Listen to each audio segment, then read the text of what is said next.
दरम्यान आज कोणकोणत्या मुद्द्यांवरती चर्चेची शक्यता आहे, ग्राफिक्सच्या माध्यमातून आपण एक नजर टाकूया।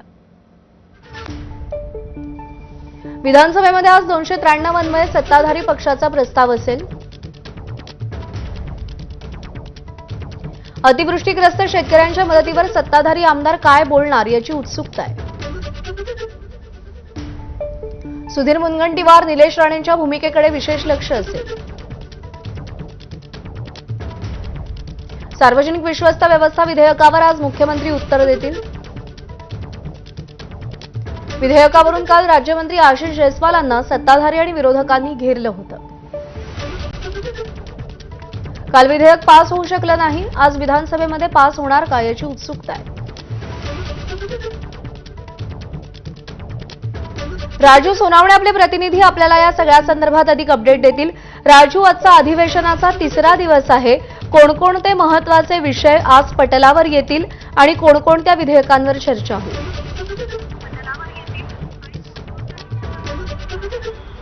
प्रज्ञा, आपण पाहतोय की आज अधिवेशनाचा तिसरा दिवस आहे आणि तिसऱ्या दिवशी लक्षवेधीमध्ये सगळ्यात महत्त्वाचं म्हणजे तिसरी जी लक्षवेधी आहे ती महत्त्वाची असणार आहे। विरोधकांच्या अनेक आमदारांनी ही लक्षवेधी टाकलेली आहे आणि यामध्ये आपल्याला पाहायला मिळते का राज्यामध्ये पूरग्रस्त परिस्थिती आलेली होती, मोठ्या प्रमाणावरती नुकसान झालेलं आहे, मात्र अद्यापही अनेक ठिकाणी नुकसान मिळालेले नाही। त्यामुळे आज या लक्षवेधीवरून जे आहे ते विरोधक आक्रमक होण्याची दाट शक्यता आहे।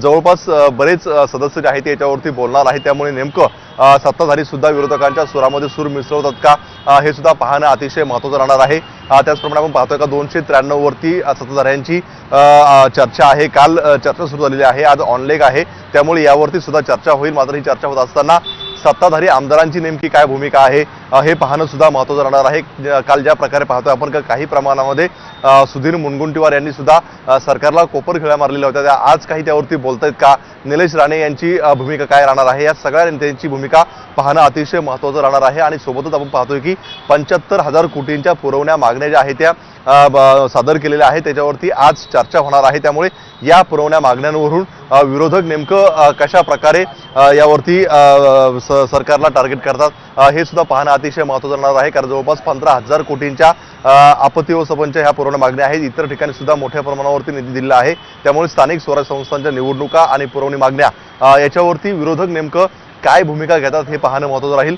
चर्चा पूर्ण मागणीवरती चर्चेचा आजचा हा पहिला दिवस आहे, त्यामुळे हे आजचा दिवस हा अतिशय महत्त्वाचा असणार आहे।